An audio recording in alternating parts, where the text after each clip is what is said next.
Art Nouveau versus Art Deco. Two fascinating, beautiful styles of art that were directly affected by their times and impacted by the Industrial Revolution.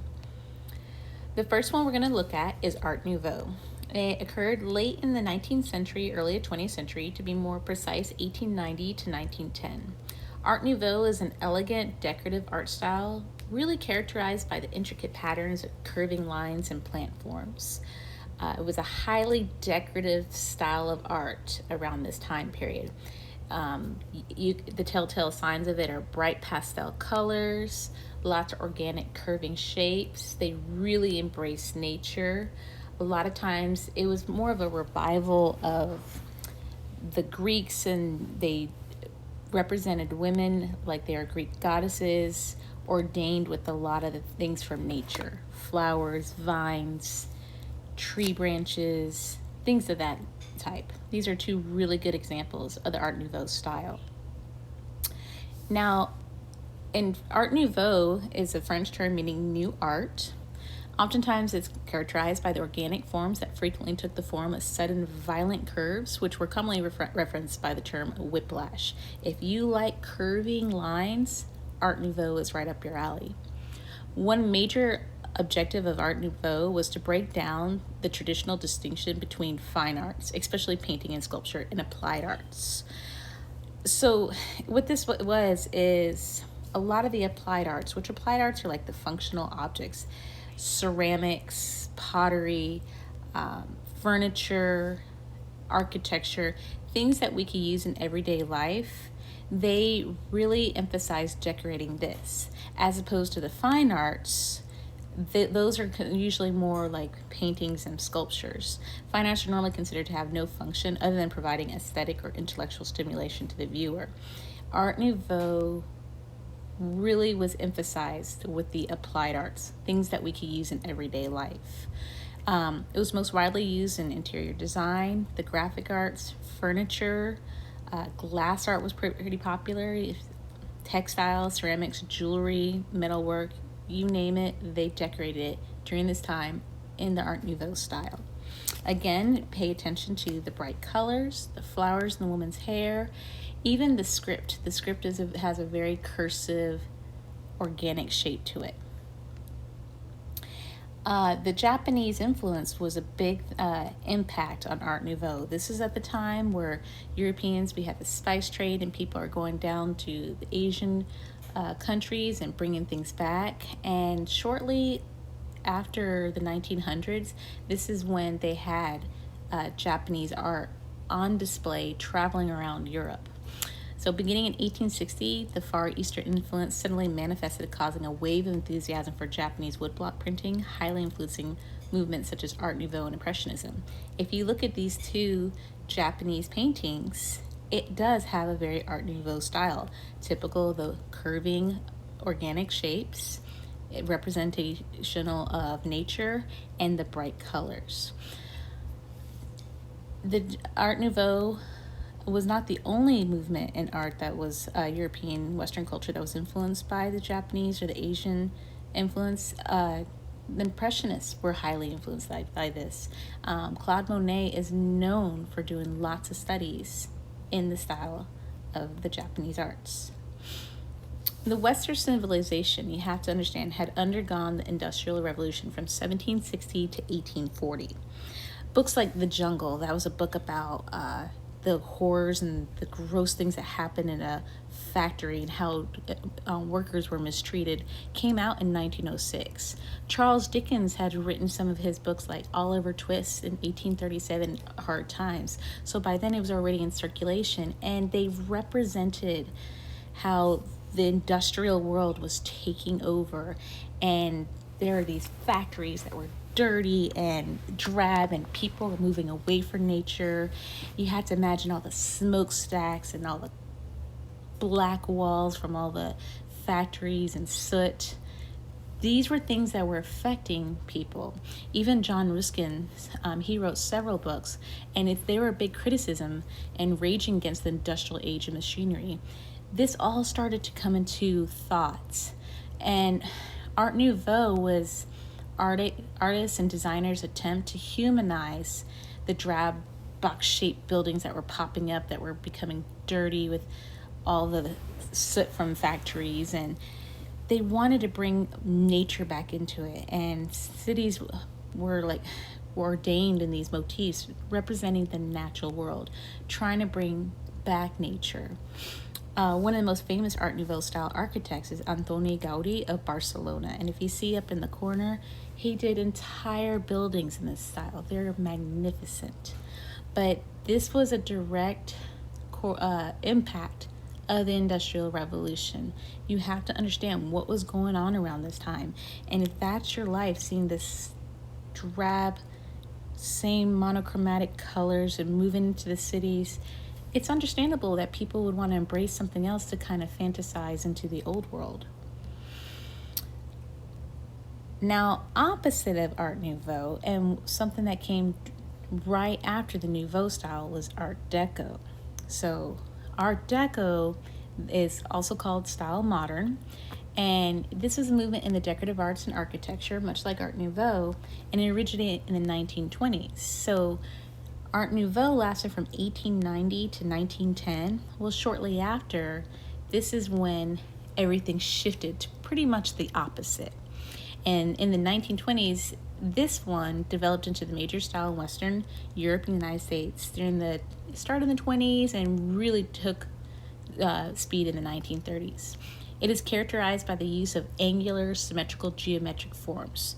So where Art Nouveau was very organic and very colorful and flowery, and the script was in cursive, Deco's complete opposite.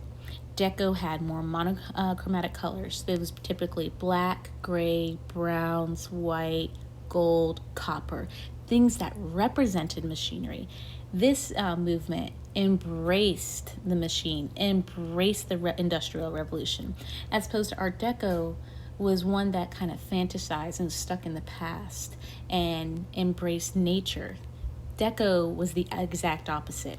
And this tends to be trends when it comes to the styles. People just embrace a certain style, and then people try to recreate something that ends up being the opposite. Deco really also pushed for glamour, simplicity, and limited color palettes. It hit the architecture big time. Buildings had lots of gargoyles. Things of the metal type, like chrome, were very typical. The intention of Art Deco was to create a sleek and anti-traditional elegance that symbolized wealth and sophistication. The clean lines were supposed to show off wealth.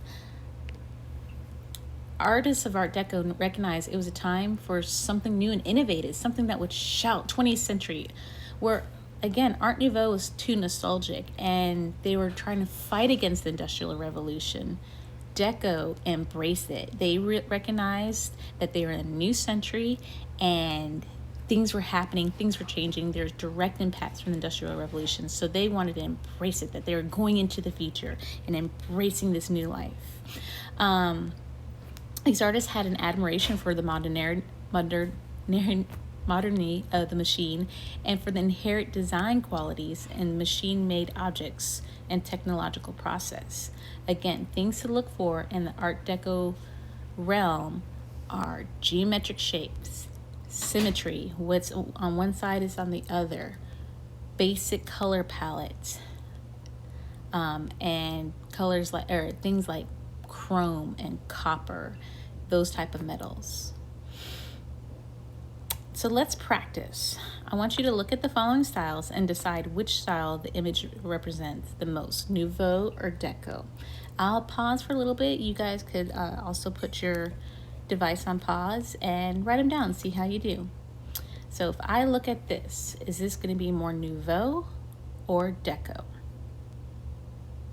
If you said Nouveau, you are correct. Again, the curving lines, the ornate nature, this is definitely a Nouveau style. What would you say, because this also impacted fashion, this style would be? If you thought Nouveau, you are correct. See the beauty, she looks like a Greek goddess. She has the organic shapes. You can see little flowery designs. typical Nouveau.